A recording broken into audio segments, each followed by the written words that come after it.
E nós vamos começar agora o nosso módulo 4 do curso de atualização para os concursos realizados pela banca CESP-Sebrasp, edição 2021.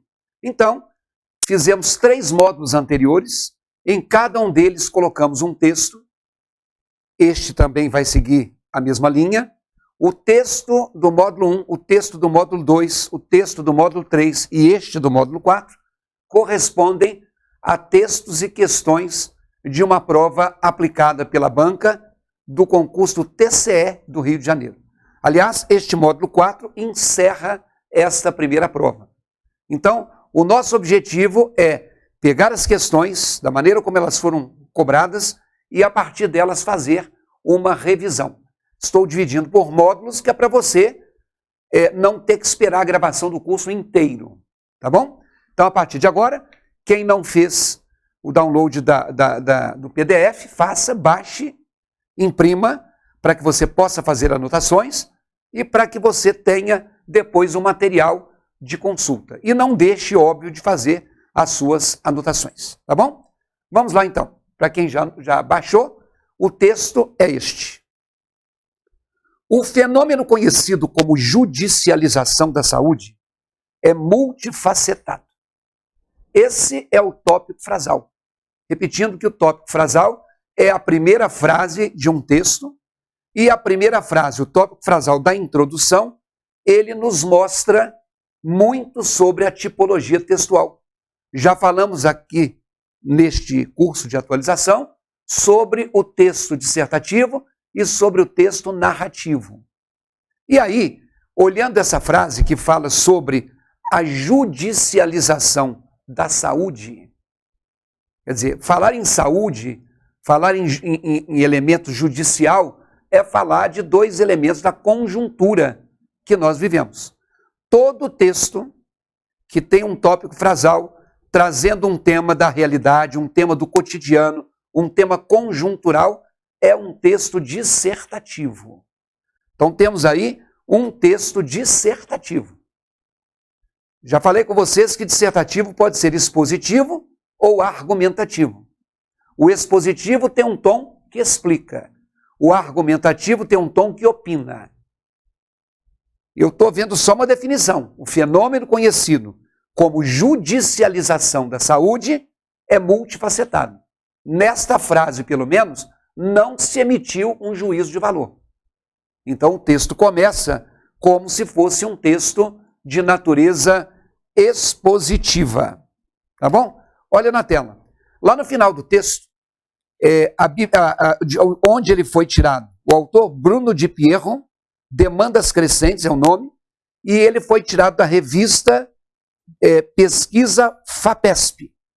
Toda vez que você vê um texto tirado de uma revista de pesquisa, ele tem um caráter científico, ou ele tem um caráter instrucional. Isso quer dizer que provavelmente a minha suspeita seja correta. Isto é, este é um texto de natureza dissertativa expositiva.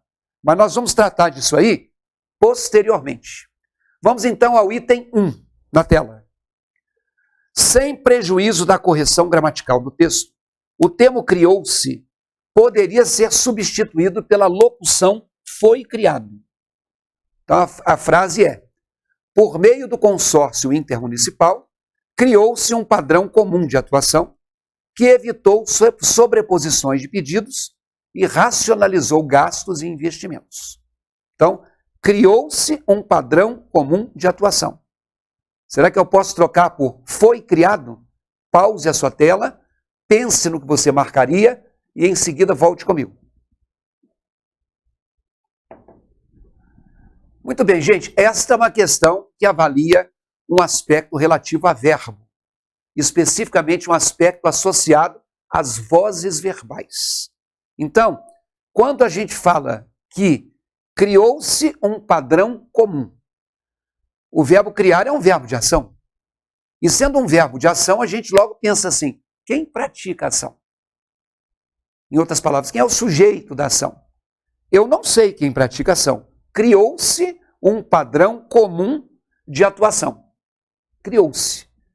Eu não estou dizendo fulano de tal criou. O governo criou. O SUS criou. Criou-se. Falou-se. Comentou-se. Esse se joga a coisa para neutralidade. Que, aliás, é uma das características de um texto expositivo. Mas, enfim, independentemente disso, eles pedem para trocar. Foi criado um padrão comum de atuação. Quando eu falo que foi criado um padrão comum, eu também não estou dizendo que foi criado por quem. Eu só sei que o padrão é que foi criado. Ele sofreu uma ação. Ele não praticou. Então, quando a gente fala de uma coisa chamada voz passiva, né, quando a gente fala desse elemento chamado voz passiva, a gente sabe que a voz passiva é aquela que está numa oração em que o sujeito sofre a ação verbal. Em outras palavras, na voz passiva, o sujeito é o que a gente chamaria de um sujeito paciente, aquele que sofre a ação verbal. E aí, né, não é possível identificar o agente. Ou é possível. Por exemplo, nós temos na voz passiva uma situação que provavelmente, só se mudar muita coisa, na sua prova do CESP nunca vai cair. Eles nunca vão te perguntar se a frase está na voz passiva analítica ou se está na voz ativa. Eu só preciso definir para você entender o que a questão está pedindo. Aliás, eu sei que muitos de vocês vão acertar a questão número 1 sem precisar disso aqui tudo. Mas a nossa proposta é uma proposta de fazer uma revisão. Então, a voz passiva analítica, ela tem a presença de um verbo ser, tem a presença de um particípio. Quando eu falo em verbo ser, pode ser é no presente, foi no passado, será no futuro, seja num desejo, fosse também numa possibilidade, seria no futuro, não importa o tempo verbal. E o particípio, quando o verbo é um verbo regular, ele termina com ado ou ido. Do verbo recomendar, recomendado. Do verbo perseguir, perseguido. Agora, do verbo pôr, não é podo, é posto. Então, aí o verbo não é regular. Tá? E além do verbo ser mais o particípio, a gente pode ter ou não o que a gramática chama de um agente da passiva. Por isso que eu estou colocando entre parênteses. Ele pode aparecer ou não. Por exemplo, se eu digo assim, o bolo foi decorado por 2 cozinheiros. Eles fizeram o bolo e eles mesmos decoraram. Então, a ação verbal que nós temos ali é a ação de decorar. E observem que a ação de decorar está expressa aqui com uma forma do verbo ser, foi, no passado, e o decorado que termina em a está na sua forma nominal chamada particípio. Então, isso aqui, ter o verbo ser e ter o particípio, já é voz passiva analítica.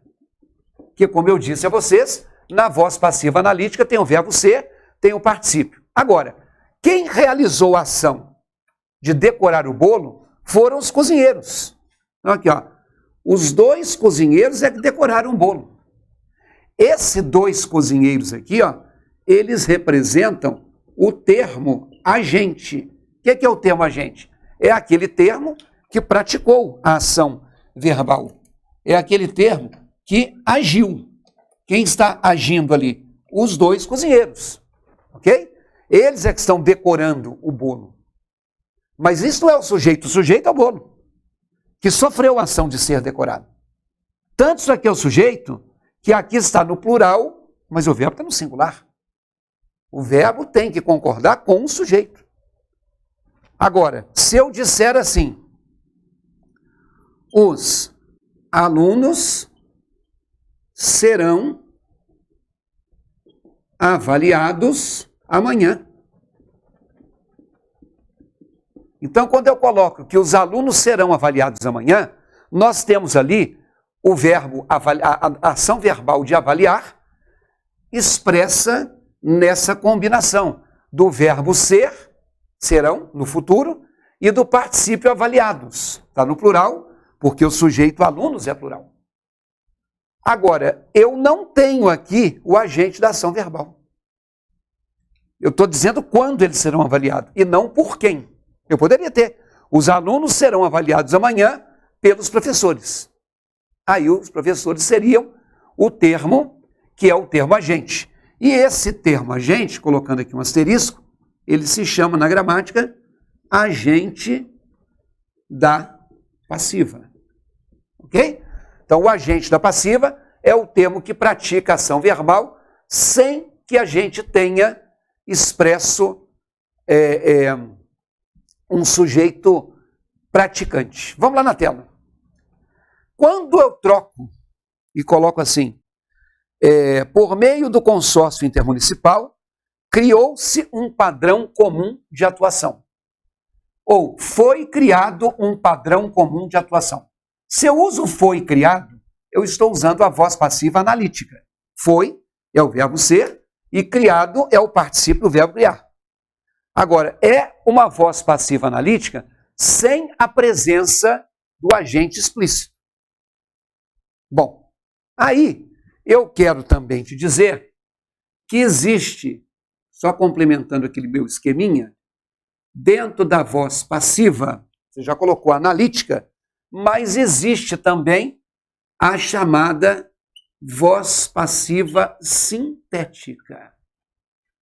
Na verdade, o nome analítica e sintética mostra até o tamanho da estrutura.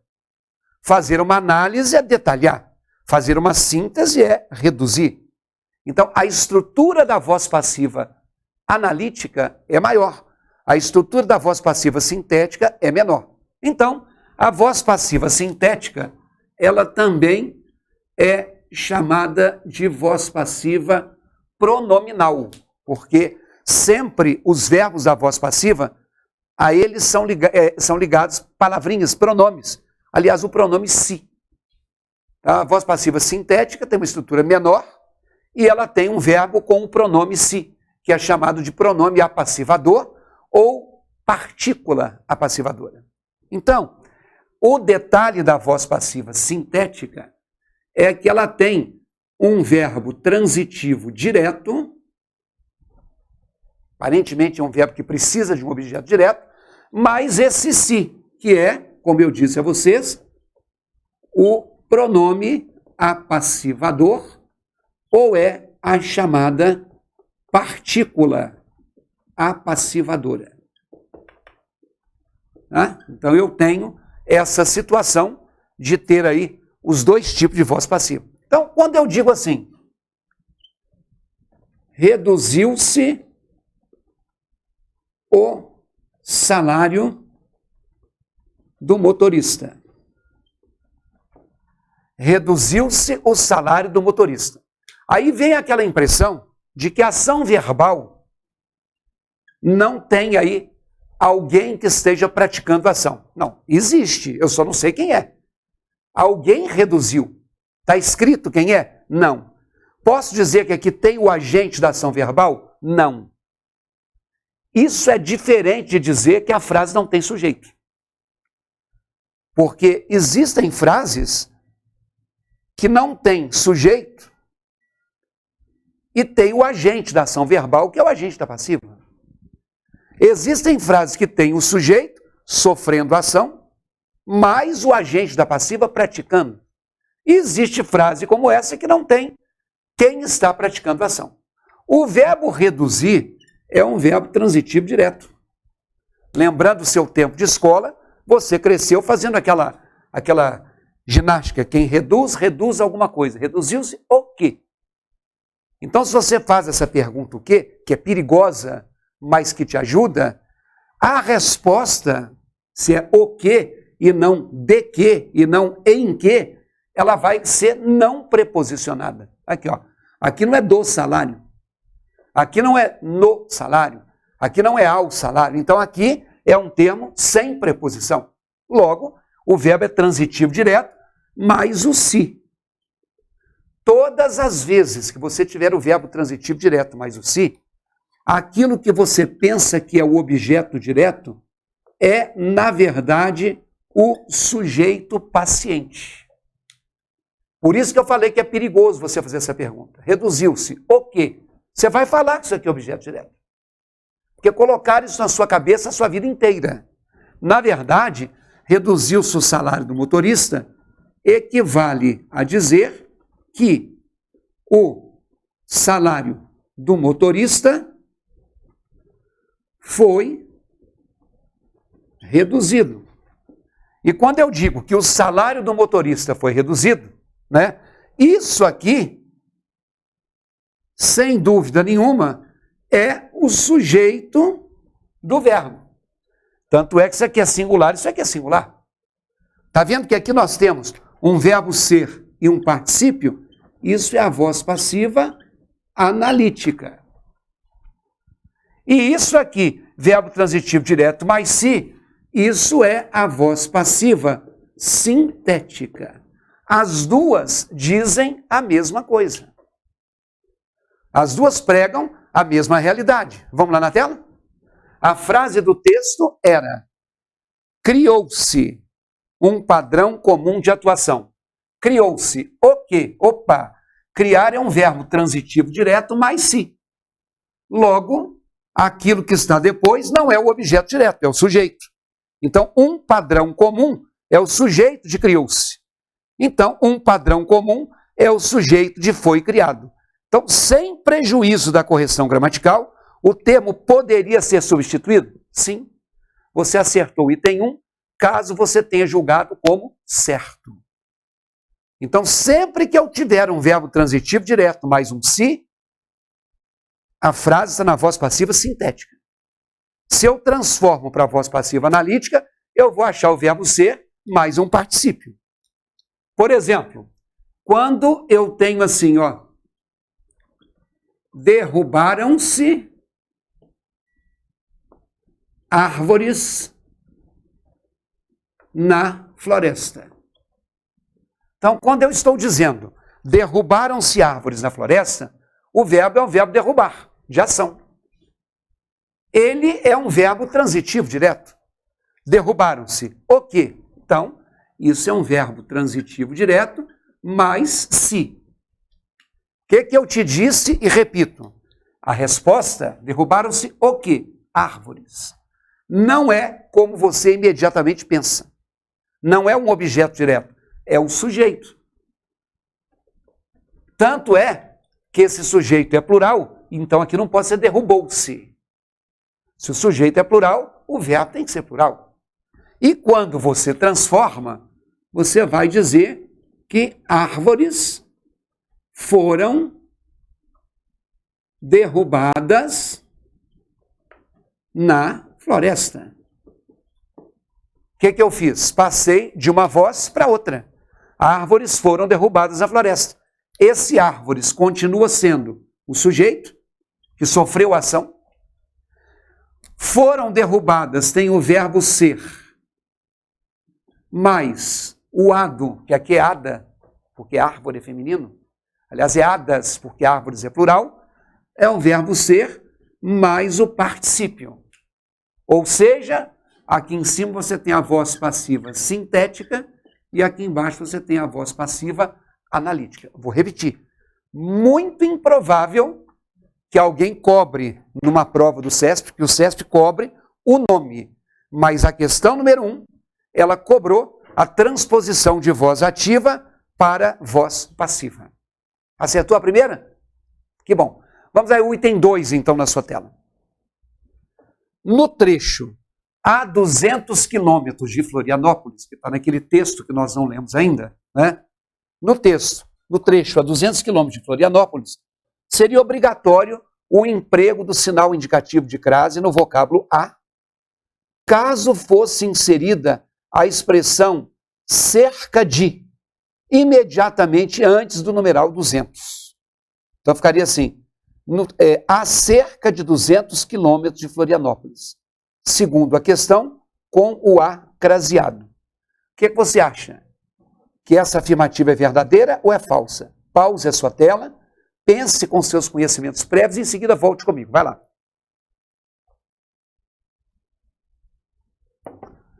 Muito bem, crase também é um assunto importante, sobretudo quando o concurso tem redação. Você vai ter que escrever e vai ter que usar. Vou deixar para te falar sobre isso no próximo bloco, porque conforme o combinado, nossas aulas têm em média 20 minutos e o nosso tempo já foi para esse primeiro bloco, tá bom? Então, quando você quiser, pode ser em seguida ou pode ser quando você tiver um tempinho, volte para a gente prosseguir com as questões. Até já.